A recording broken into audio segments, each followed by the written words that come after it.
patient recently asked me to give him a date of when I thought things would calm down and return to normal. He had already been told optimistic times, such as 2 weeks, which was clearly to put him at ease, but also dates much farther out, such as 1 year. What I told him was that I wished I could say, but simply put, no one knows yet. There was still a lot of uncertainty. What he and I could both do for ourselves was to stand our fears and anxiety, learn more, and adapt as things come up. Courage is not the absence of fear, but the ability to continue to function and face one's fears. I'm Dr. Crist Burritt, and this is In Contact with the ACO.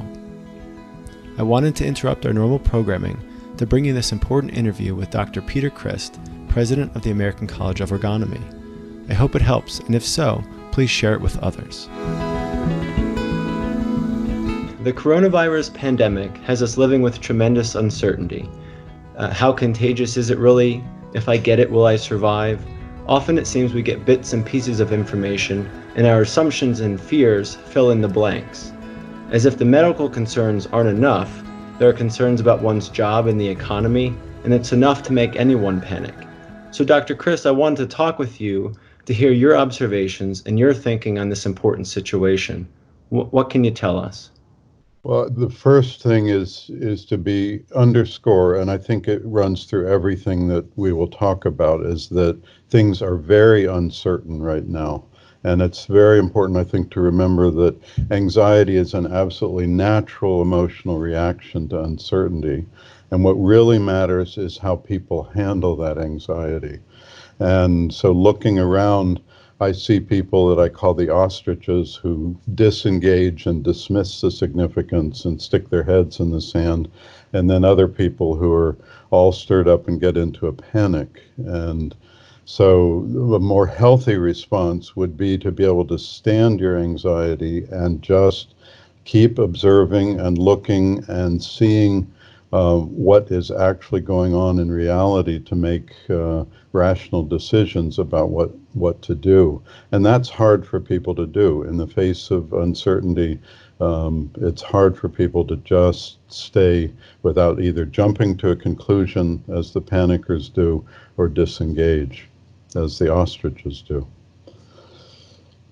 And so if I'm hearing you correctly, you're saying this is not just a medical problem of combating the virus and figuring out what to do to treat people's medical illness.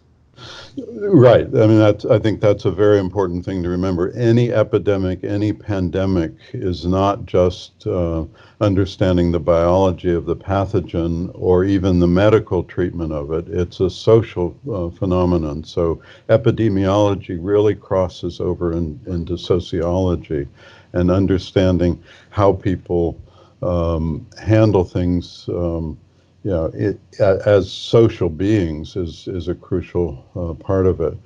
And so at the college, we teach what we call a functional approach to thinking, which instead of the traditional scientific method, which is observation, hypothesis, experimentation, and conclusion, we really keep focusing on the observational side. Perceive, until a conclusion spontaneously comes to you, rather than coming up with a conclusion from in your mind or driven by some emotional reaction.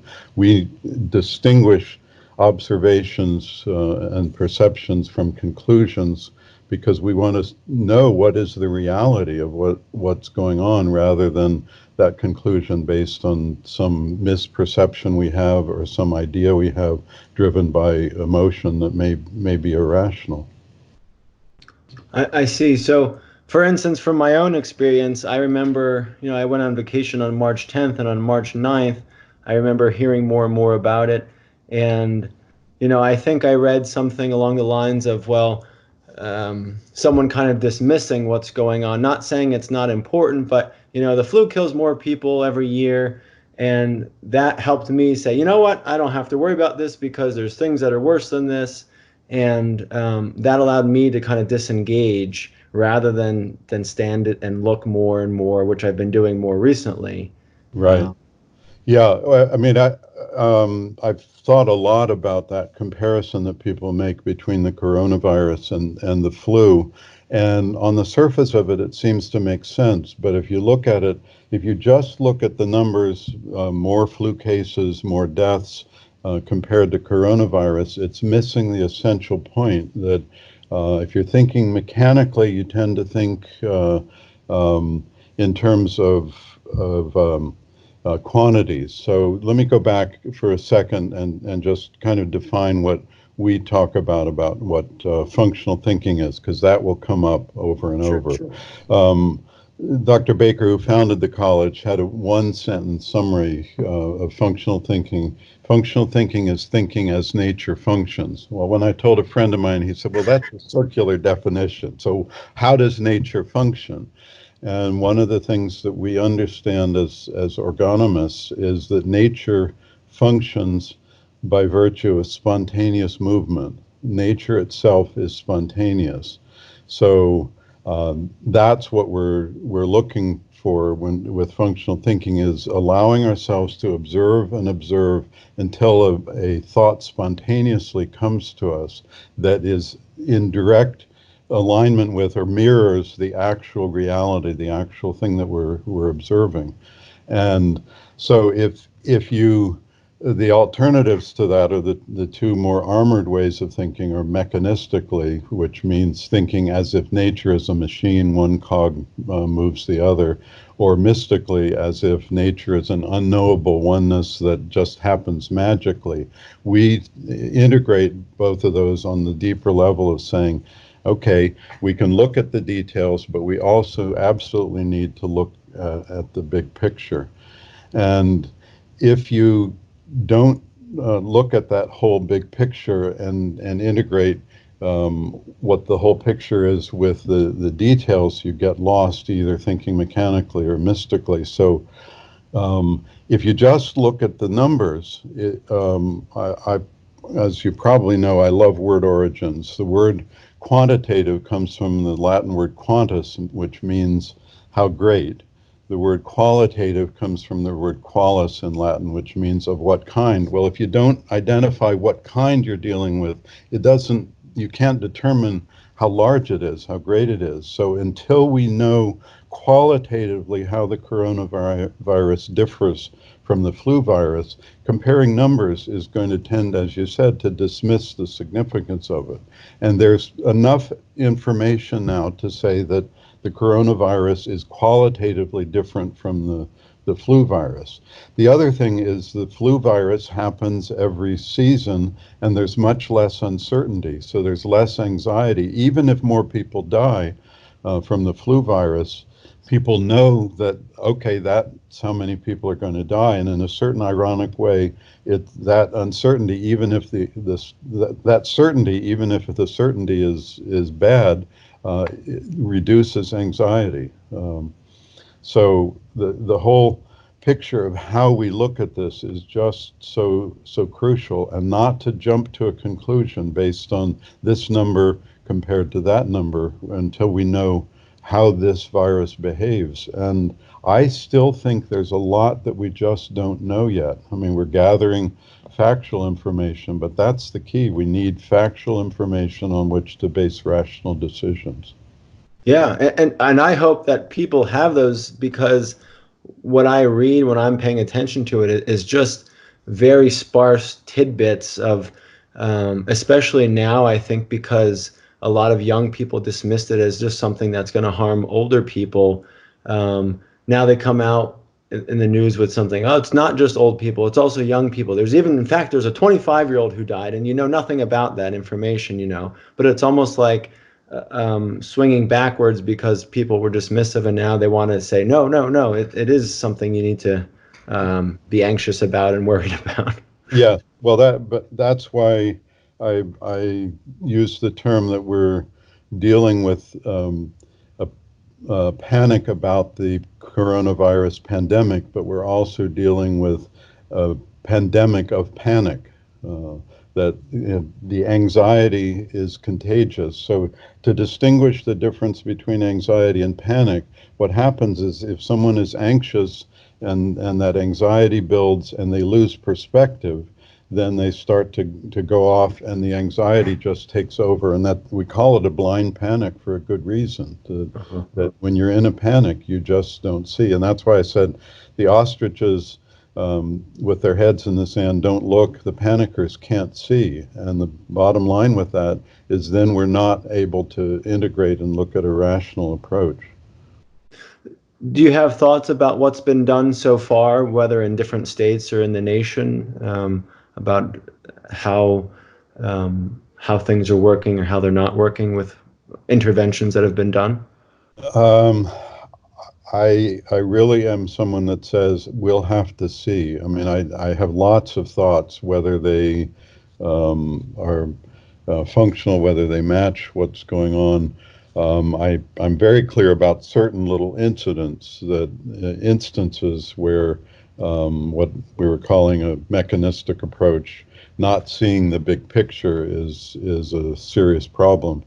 And what the orgonomic approach of trying to integrate these various different realms of the biology of something, the medicine of it, and the sociology, a great little example of where the failure to do that and the tendency to think mechanistically showed up was when they decided they should screen everybody coming back from Europe to see who was infected and who wasn't, so they could separate out the infected people.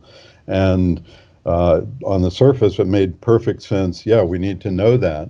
But without looking at the sociology of how do people move in an airport, what is the flow of a crowd in an airport, what happened is that those test points became bottlenecks for the flow, and crowds ended up being jammed together, defeating the very purpose of doing the testing in the first place, of trying to separate people out.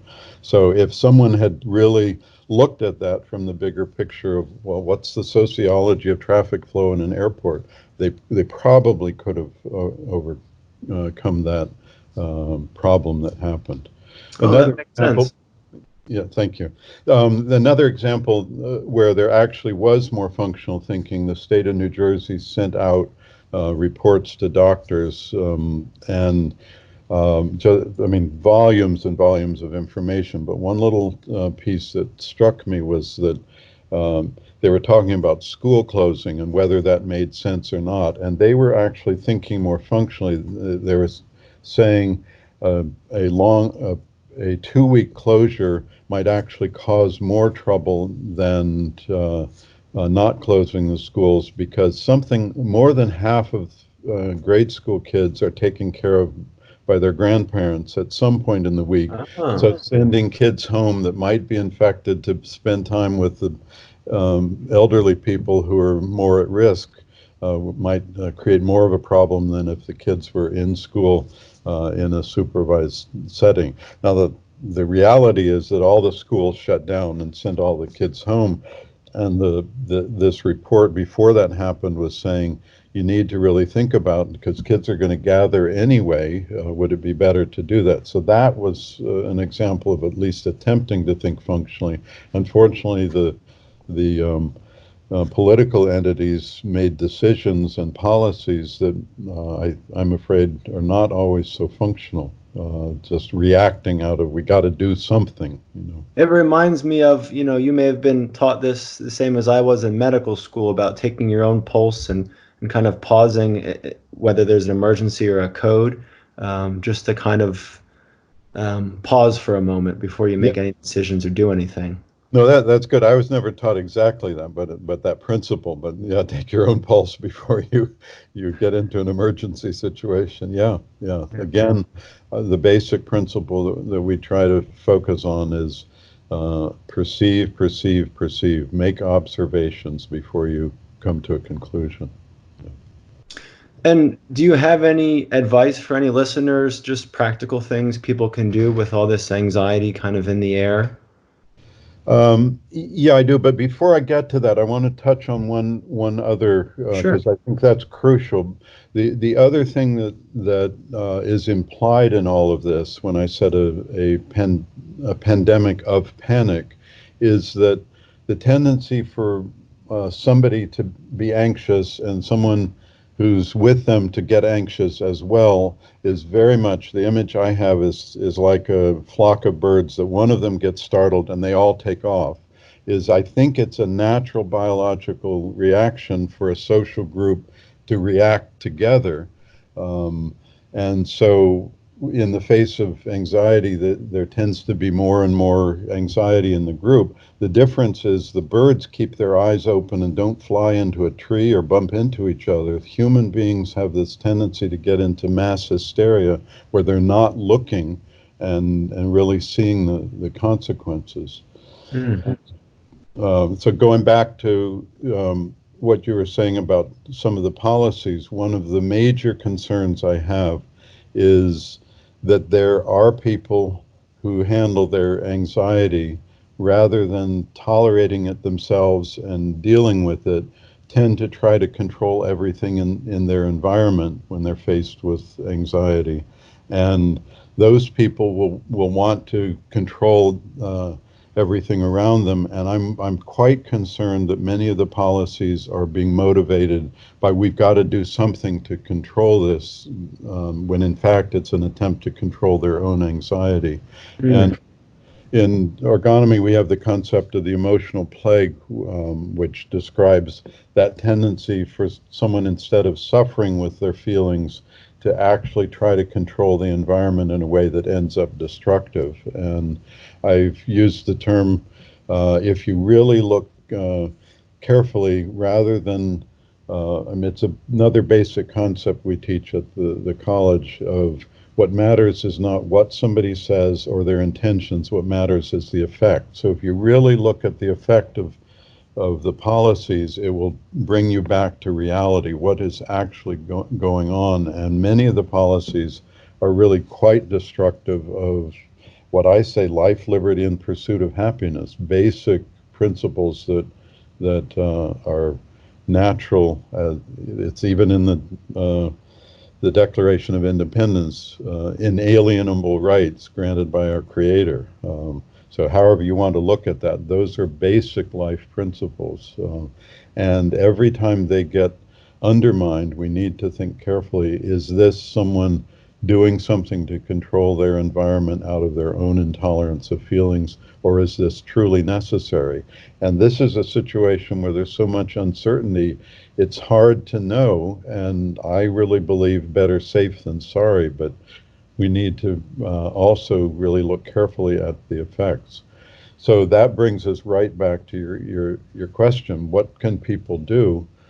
And part of what's different in our understanding as orgonomists about anxiety is we don't see anxiety as a pathological symptom that needs to either be medicated or, as I say, medicated or meditated away. We see anxiety as simply the feeling someone has when an impulse doesn't have a satisfying outlet. So that impulse could be an emotion, it could be a desire to do something. And so if that impulse is blocked, it will tend to feed the anxiety. So in individual therapy, we work with people on helping them to overcome whatever is in the way of them finding a satisfying outlet, so that the anxiety can actually turn into something satisfying and pleasurable. In this situation, I think a lot of the anxiety comes, as I said at the beginning, from the uncertainty and this desire to do something, but it's not clear what to do. So there's an impulse to try to take care of things, but it's not clear where to go, and there isn't any clear, satisfying outlet for that. And the person who developed orgonomy, Wilhelm Reich, had wonderful two sentences that he, I think, summed up things. He said, love, work, and knowledge are the well springs of our life. They should also govern it. So each of those things, love, work, and knowledge, are ways that we can express our energy. So if you don't have an outlet for your energy, it's going to fuel the anxiety. So the practical suggestions are, One, do anything you can to reduce uncertainty. And when your routine is totally disrupted, that's very difficult. So it means people need to find ways to identify routines that they can do and continue to do. They need outlets for their energy, and some form of exercise just to discharge your energy is crucial. I take a regular long morning walk with my dogs, and I've actually been pleased to see in the last few weeks, I've seen more people out on walks than I ever see. I have too. Yeah, it's been nice to see that. And that's encouraging to me that people aren't just holing up and shutting down.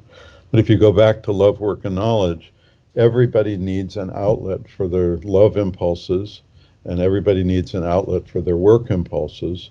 And in this situation, that's one of the terrible things about the policies that have been implemented is it disrupts the natural work impulses that people have. And I think people need to work in order to earn money. No, I was just going to say that because it's all focused on money and then giving money back to people who aren't in work, but it's more than just that. exactly. Work is a natural biological need. If you look at a squirrel, it is active. If you put a squirrel in a cage, it's going to go nuts unless you put a wheel in there for it to run on. I mean, it just struck me that it's just a simple biological need. And then the knowledge part, I think we all have that impulse to reach out and learn things and gain knowledge. So anything anybody can do in this situation to find uh, productive, rational outlets for their love impulses, their work impulses, and their knowledge impulses is crucial to do. And I'll finish that with as one of the things that hit me recently is it's a misnomer to talk about social distancing. I'm glad you said that. Yeah. Yeah, it just was bothering me until it dawned on me it's physical distance we need, not social distance. There's no evidence that this virus is spread by how close you are socially to somebody. It's spread by how physically close you are.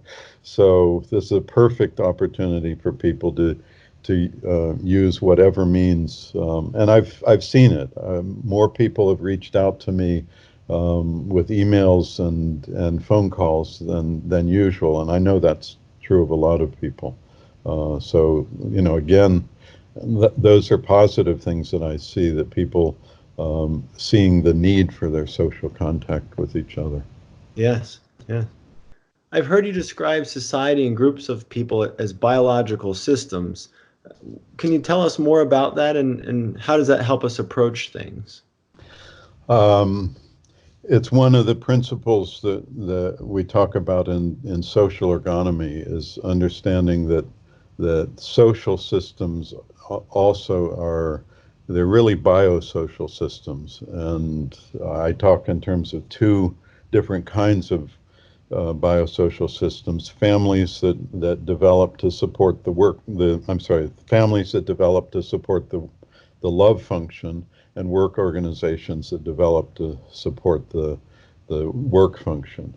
But a whole nation is also a biological social system, and one of the basic principles in orgonomy is um, biological processes naturally have a pulsation, an expansion and a contraction. So the natural state for any social system is to expand unless there's some threat. So And this is different than when I think most people probably hear those terms and when they talk about the economy and the stock market with contractions and expansions. We're not talking about that.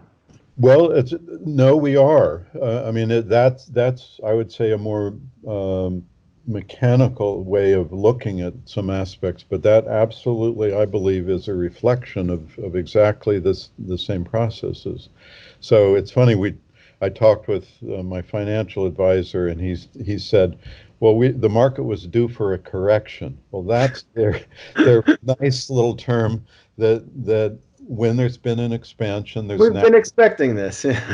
well, but that's their way of understanding a contraction. So naturally, there's going to be an expansion, and they're naturally, if you look at the history of the market, it expands and it contracts, and a crash is where and I believe I think it is what we're talking about. It's an energetic thing that the market over contracts because it was overexpanded.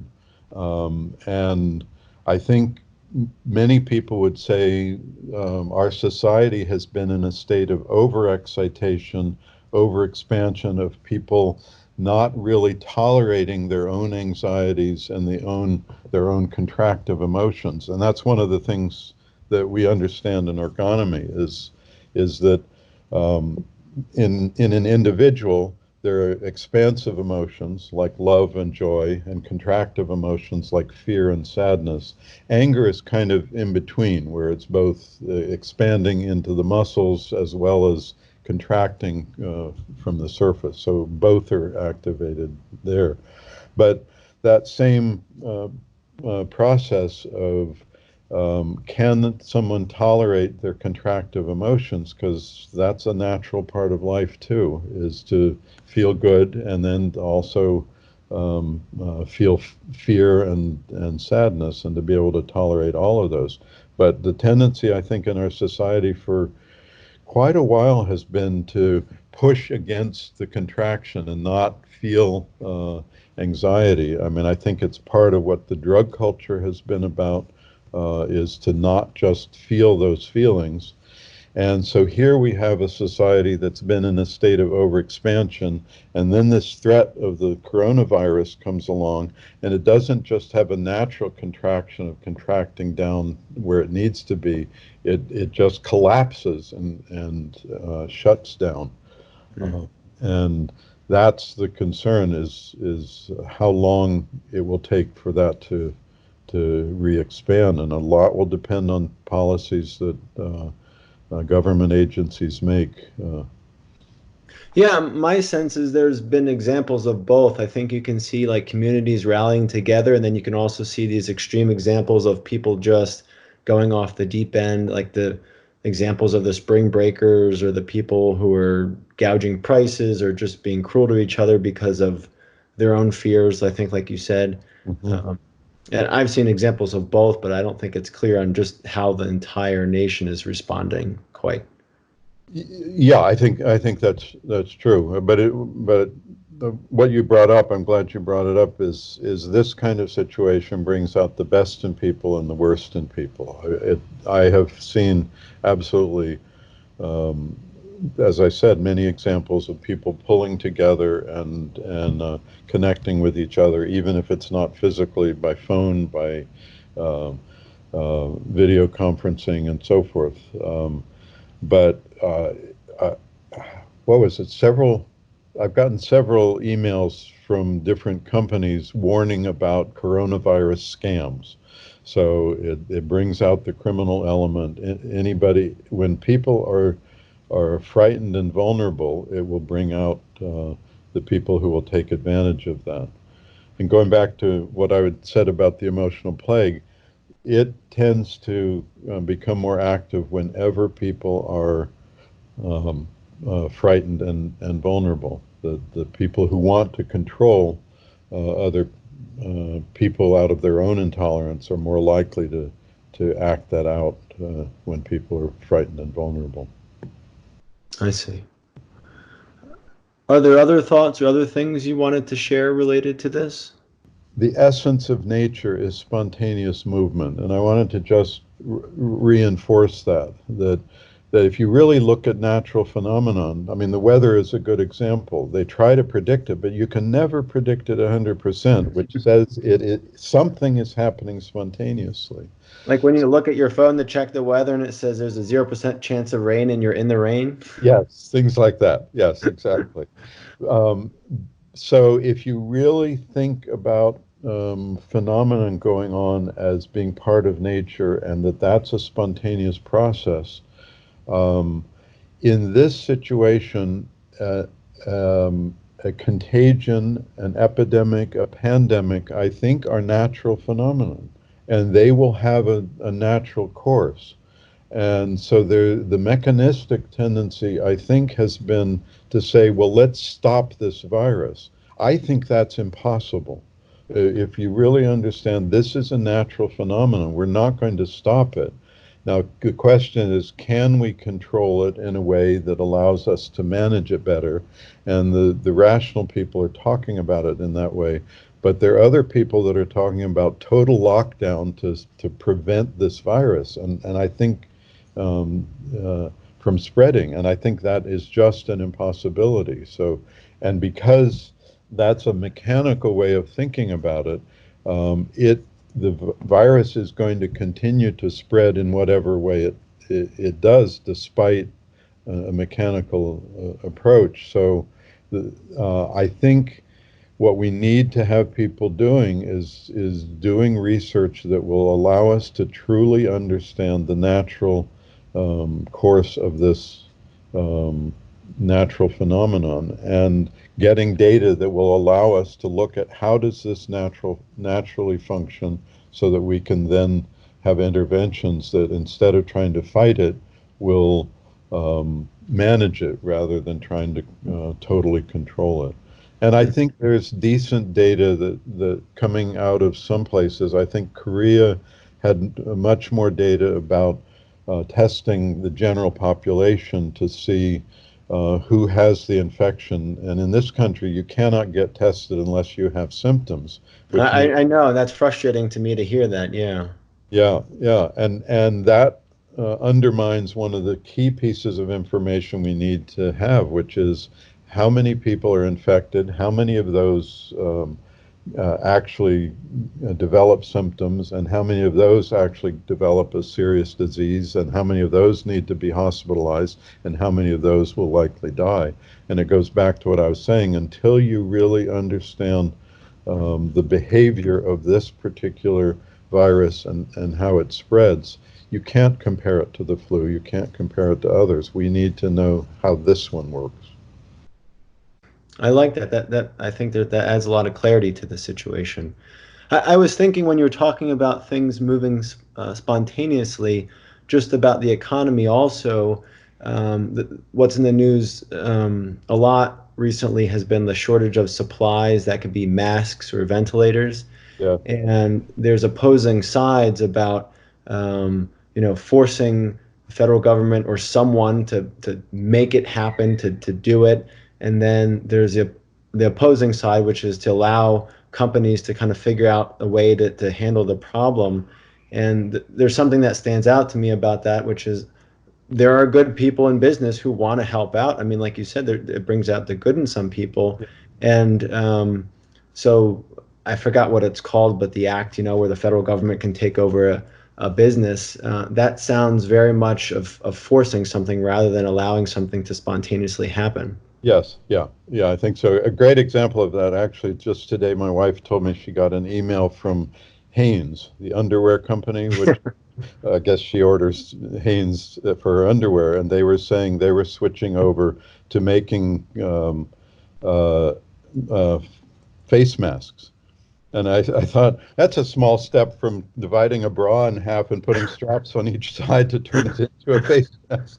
I mean, it's kind of that neighborhood thing. Somebody was suggesting you could do that, and I thought, well, Haynes is actually going to do that, as a production model. So that's an example of somebody spontaneously developing what is needed. And we call it a free market for a reason, to allow things to happen freely.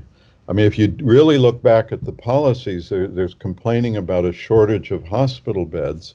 A lot of that is due to the fact that states regulated how many beds a hospital could build for decades. I know, and I just was reading the other day, and I heard this before, but that the hospitals get to decide if another hospital gets built. Yeah. Basically, the existing competition gets to say whether they get more competition. Yes. Yeah. I Yeah. know. So again, if we understand that the essence of things is spontaneous movement, any attempt to control that. I mean, yes, because there is the destructive element that can come up in people, that needs to be legislated and prevent people from taking advantage of other people. But for the So most that's a part, we need, rational function of government to contain people's emotional plague impulses. yes, a rational, exactly, a rational function of government is to contain what we call the secondary layer, that there's the healthy core, then there's the neurotic secondary layer, and then the facade. So the emotional plague tendencies come out of that secondary layer. Yeah, yeah. So we talked about the importance of paying attention to the effect. The 19th century French economist Frederick Bastiat wrote a monograph in 1850 that talked about the seen and the unseen. And I think the problem with an awful lot of things that happen in the world, people see the immediate effect, but they don't see the unseen consequences. And I think that's what we need to be aware of in this whole pandemic of the coronavirus, is what are going to be the unseen consequences of some of the policies. A bit ago, I mentioned that the ACO teaches a multidisciplinary approach that includes biology, medicine, and sociology. But the reality is that term doesn't even begin to do justice for what we're actually looking at. What we're really looking for are the ways in which things function the same way in those different realms. And I think a good example is I mentioned the function of pulsation with alternating expansion and contraction. And we see that all the way from a single cell protozoa organism to the beating of the heart to the way people experience emotions, expansive emotions, and joy and love, and contractive emotions, and anxiety and fear. And it's also in the expansion and contraction of the economy, as we've talked about. And one of the specific equivalences comes to mind that we mentioned, that our society has been in a state of expansion or even overexpansion for some period of time, avoiding the feelings of anxiety and fear. And with the threat of the coronavirus, it didn't just contract down to a natural contraction. It seemed to over-contract because the expansiveness was not on as solid a footing as it could have been. And it reminds me of what we see with someone with a manic depressive character, where their manic phase, they may have a very big ego, but it's a weak ego. So that if somebody hurts their feelings, they don't just contract down to a normal emotional reaction, but they may collapse into a severe depression where they're terribly hard on themselves. So that's an example of what we see emotionally and psychologically being very similar to what you see in the economy. And any of us who've worked with people with that character know we have to really work hard to advise them to find that middle road of standing their anxiety so they don't either tip into an overexpansive manic state or a contraction in depression. And it's very much the same advice that we need to be giving people about dealing with this situation, not withdrawing as an ostrich or going into a panic as what I call panickers, or like Chicken Little. And the one other thing about expansion and contraction that I think it is important to keep in mind is that contraction always happens faster than expansion in every situation, in every biological system that we've seen, from a single cell protozoa, that if something irritates it, it will contract down, and it takes time to expand. If you've ever seen a sea anemone in a tide pool, if you touch it, it contracts instantly, but it may take minutes for it to re-expand. And I think our economy is likely to be very much the same way. that the contractions that happen economically happen much more quickly than an expansion. So it's important to keep in mind any stimulus package is not going to affect things instantly like a machine, like the economy is a machine. It's a functioning, living process. So it will take time for it to expand, much longer than it took the few hours or days it took to contract down. Well, I really appreciate your time, and I think that that can give a lot of clarity to our listeners. And I look forward to hearing more from you as things develop. Well, thank you. It's my pleasure, and I hope I can add something to the picture, and I look forward to seeing what we can do with that information and knowledge. If you have questions or comments, please let us know by using the link in the show notes.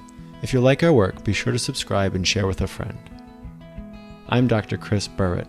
Thank you for listening to In Contact with the ACO.